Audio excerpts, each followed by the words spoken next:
আমাদের পলিটিক্যাল কালচারের মাইন্ডসেটটা কিন্তু এখনো ফিউডাল। রাজনৈতিক দলটি ক্ষমতায় থাকেন, তারা মনে করেন যে তারা ক্ষমতা ছাড়তে চান না, একেবারে নির্বাচন ব্যবস্থা বিলুপ্ত করে দেওয়া হলো, গণতান্ত্রিক ব্যবস্থা থেকে সরে যাওয়া হলো, একদলীয় শাসনের মধ্যে দেশকে চলে গেল। আমরা যদি ইতিহাসের দিকে তাকাই তাহলে আমরা দেখতে পারবো যে যখন পাকিস্তান আমল ছিল, যেটাকে আমরা বলে থাকি 1954 এবং 1970 সম্ভবত সালগুলি ভুল করে না থাকি স্মৃতিশক্তি থেকে, তারা কিন্তু সুষ্ঠু নির্বাচন দিতে পেরেছিল। কিন্তু বাংলাদেশে গত 54 বছরের ইতিহাসে আমরা সুষ্ঠু নির্বাচন সম্ভবত একটি কিংবা দুইটি বাদে বাকিগুলো পাইনি। প্রচুর অভিযোগ আছে প্রত্যেকটা নির্বাচন নিয়ে।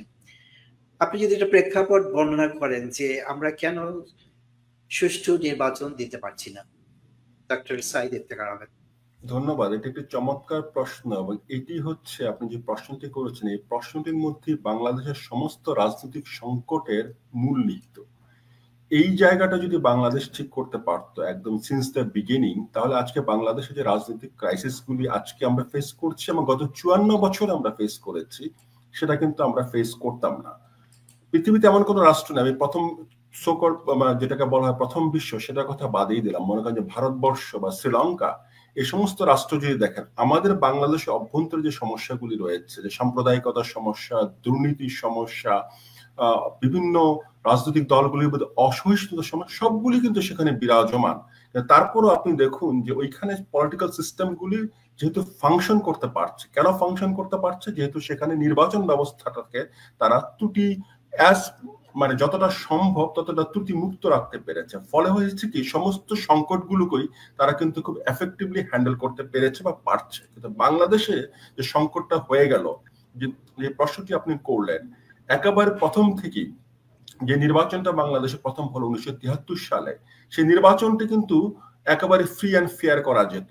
কারণ আমাদের বাংলাদেশের যে সমস্যাটা ছিল সেটা হচ্ছে যে রাজনৈতিক দলটি ক্ষমতায় থাকেন, তারা মনে করেন যে তারা ক্ষমতা ছাড়তে চান না। এই মাইন্ডসেটটা কিন্তু একদম প্রথম থেকে বাংলাদেশে আমরা দেখতে পেলাম, যে সেই সময় যে ক্ষমতাসীন আওয়ামী লীগ, এটা একেবারে অবিসংবাদিত সত্য কথা ছিল যে তারা আসলে 2/3 মেজরিটি নিয়েই কিন্তু পার্লামেন্টে আসতেন, একদম ফ্রি অ্যান্ড ফেয়ার ইলেকশনের মাধ্যমে। তারপর আমরা দেখলাম যে কয়েকটি আসনে আপনার সেখানে নির্বাচনে অব্যবস্থা হলো, এবং তার যে ধারাবাহিকতা, এবং এরপরে আমরা দেখলাম প্রায় বছর খানেক পরেই আমরা দেখলাম যে একেবারে নির্বাচন ব্যবস্থা বিলুপ্ত করে দেওয়া হলো, গণতান্ত্রিক ব্যবস্থা থেকে সরে যাওয়া হলো, একদলীয় শাসনের মধ্যে দেশকে চলে গেল। তো এটা ছিল আমাদের বাংলাদেশের যে আজকের যে সংকট, সেই সংকটের সূচনাকাল। আপনার পরবর্তীতে আমরা দেখলাম যে রাজনৈতিক দলগুলো ইতিহাস থেকে কোনো শিক্ষা নিল না। যে আমরা বারবার দেখেছি যে আপনার যে সামরিক শাসন, লম্বা সামরিক শাসন 1990 গণ অভ্যুত্থান হলো, গণ অভ্যুত্থানের পর আপনার যখন আবার তত্ত্বাবধায়ক সরকার ফিরে আসলো ইত্যাদি, তখন মনে করা হয়েছে যে ঠিক আছে, যে বাংলাদেশের রাজনৈতিক দলগুলো আনফরচুনেটলি তারা ফ্রি অ্যান্ড ফেয়ার ইলেকশন করার যোগ্যতা বা ক্ষমতা তাদের নেই, বা ইচ্ছাও তাদের নেই। এটি প্রমাণিত হয়ে গেল।